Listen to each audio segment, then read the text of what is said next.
ကြာရင်မှာပဲသူ့ခန်းထဲမှာဘီရင်လေးဟာသတိပြန်ရလာပါတယ်ဂျုံးစ်ကသူ့ရဲ့ကရင်ဖေးနားမှာရှိနေပါတယ်အဲ့ဒီရောင်တက်ပါနေတဲ့သတ္တဝါဘာလဲလို့ဘီရင်ကအမေးပါတယ်အဲ့ဒီတော့ဂျုံးစ်ကအရှင်ဖေဟာအဲ့ဒါရွှေမင်းသမီးပါသူကဒီဘောင်မှာအလှဆုံးမင်းသမီးပဲဘီရင်ကပြောလိုက်ပါတယ်ဂျုံးစ်ကပြန်ပြောတာဟုတ်ပါလေအရှင်ဒါပေမဲ့သူကြည့်ရတာဝမ်းနေနေတဲ့ပုံပဲဘာကြောင့်လဲဂျုံးစ်က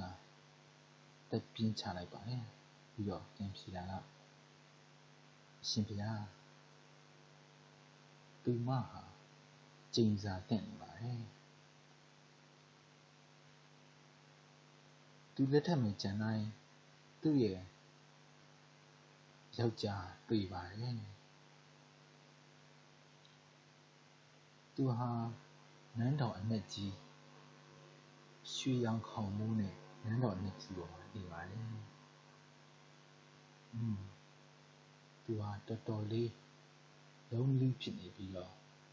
ထိကျန်နေပေါ့ဗျာပြီးတော့ရန်နဲ့ဝမ်းနေတယ်အဲ့ဒီချိန်မှာပဲဘုရင်ဟာသူ့ရဲ့ကရင်မော်ကချက်ချင်းထားလိုက်ပြီး Faithful Joan ရဲ့မျက်နှာကိုကြည့်လိုက်ပါတယ်ဒါပေမဲ့သူမြင်နေရတာတော့သူ့မျက်စိထဲမှာတွေးနေတာသူ့မျက်စိထဲမှာမြင်နေတာသူ့ခေါင်းထဲမှာတွေးနေတာတော့ရွှေမင်းသမီးလေးရဲ့တောက်ပတဲ့မျက်လုံးနဲ့ဝမ်းနည်းမှုတွေရစ်ပြီးနေတဲ့သူမရဲ့နှာခမ်းလေးပဲဖြစ်ပါတယ်ငါသူ့ကိုရမှဖြစ်မယ်ငါသူ့ကိုလက်ထပ်မယ်ငါသူ့ကိုကျဲမယ်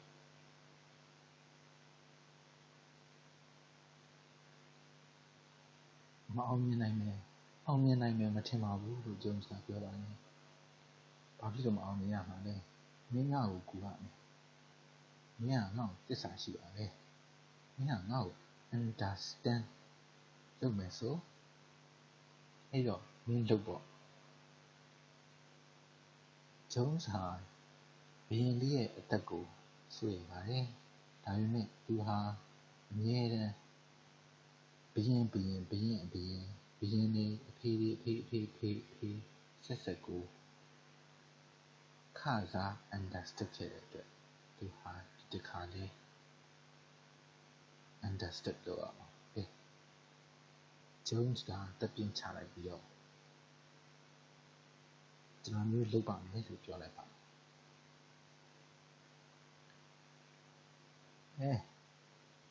ရွှေမင်းသမီးလေးကဘာကိုကြိုက်တတ်လဲဆိုတော့ရွှေကိုအလွန်ကြိုက်ပါတယ်အဲ့တော့ဂျုံးစ်ကဘုရင်လေးကိုတပြည်လုံးမှာရှိတဲ့ရွှေတွေကိုစုပြီးတော့ပရိသတ်တွေကိုအကောင်းဆုံးရွှေနဲ့လုပ်ထားတဲ့အရာတွေကိုလုပ်ခိုင်းလိုက်ပါတယ်ဂျုံးစ်ကသူ့ကိုယ်သူရုပ်ဖြတ်ပါတယ်ဘုရင်လေးကတော့ဂုဏ်သည်ဖြစ်နေရုပ်ဖြတ်ပါတယ်သူတို့ဟာရွှေတွေအပြည့်တင်ထားတဲ့လှေနဲ့ထွက်ခွာခဲ့ကြပါတော့တယ်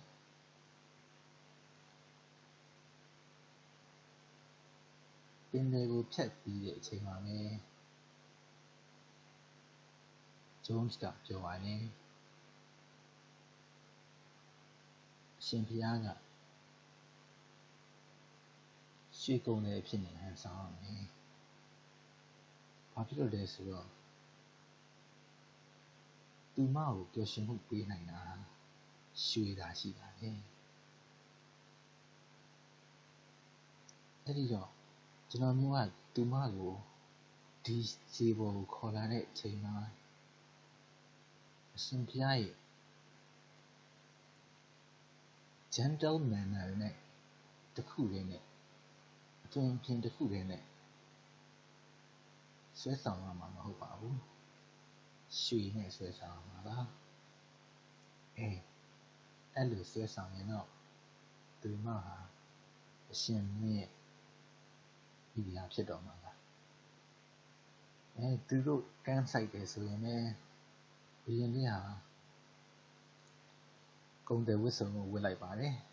အဲ့ဒီချိန်မှာပဲ Jones ကရွှေရုပ်တုတွေကိုသူ့အိတ်ထဲကိုထည့်ပြီးရဲတိုက်အနှက်ကြီးစီကိုရှောက်လာခဲ့ပါတော့တယ်သူခြံဝင်းထဲကိုရောက်တယ်ဆိုရင်လည်းအစီကံကောင်မလေးတယောက်ကရေတွေကိုရွှေဘုံနဲ့ခတ်နေတာတွေ့ရတယ်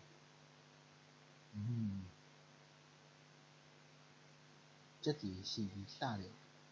အစီကံရဲ့လို့သူကပြောလိုက်ပါတယ်ပြီးတော့တခုပြောလိုက်တာကတင်းရဲ့အရှင်သခင်မဟာဒါမျိုးသိငယ်တဲ့ဟာမျိုးလေးကိုစိတ်ဝင်စားမလားမသိဘူးလမ်းပြောလိုက်ပါတယ်ပြောလိုက်တဲ့ခိုက်တံပါပဲသူ့လက်ထဲကရွှေရောင်ရုပ်တုကိုသူထုတ်လိုက်ပါတယ်ကောင်းမလေးဟာရွှေရောင်ရုပ်တုတွေရဲ့လှကိုမြင့်မောသွားပါတယ်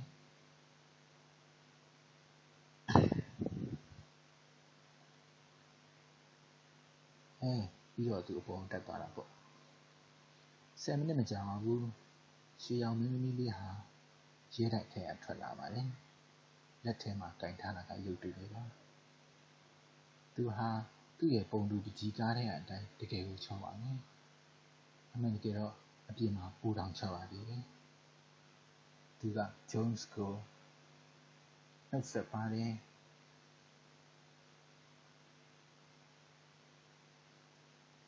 ငါ့ကိုပြောပါဦးဖိုးကြီးဒါရီယာရောင်းမို့လားဒီလောက်လှကြဟာမျိုးငါတခါမှမတွေ့ဘူး Jones ကခေါင်းကိုညှိပြီးဦးညွတ်ပြီးတော့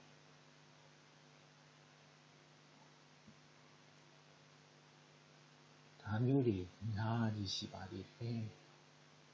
ကျွန်တော်မျိုးရဲ့သခင်လေးပေါ်မှာဒါတွေအများကြီးပါပါတယ်အဲ့ဒါတွေအားလုံးဟာလည်းတင့်အတွက်ပါပဲသခင်မတကယ်လို့သခင်မကျွန်တော်နဲ့တူတူလှေစီကိုလိုက်ခဲ့မယ်ဆိုရင်ပေါ့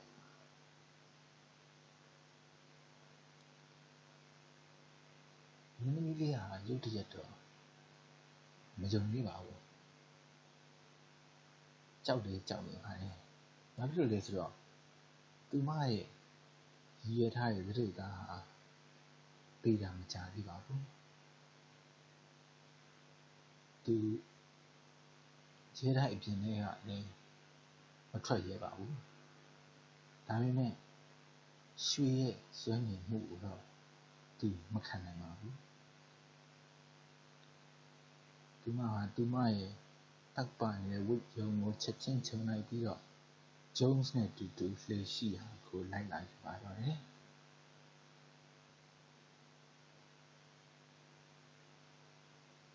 ဘုရင်လေးဟာ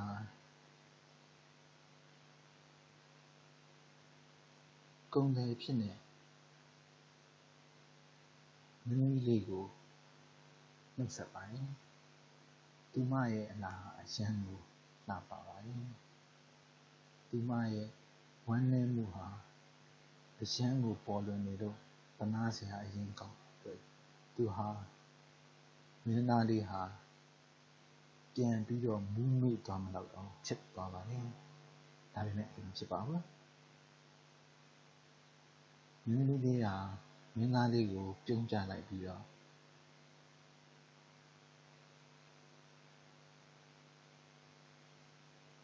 ပါလာတဲ့ရွှေတွေအားလုံးကိုသူမကိုပြဖို့လို့တောင်းဆိုလိုက်ပါတယ်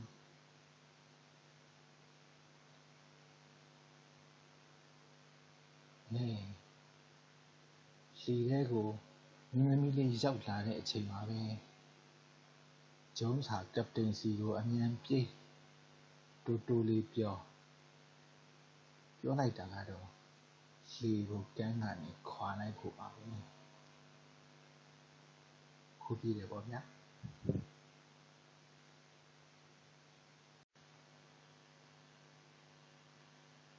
မင်းသမီးလေးဟာဒီဝမ်းဘိုက်ထဲကနေလေးပေါ်ကိုပြန်တက်လာတဲ့အချိန်မှာ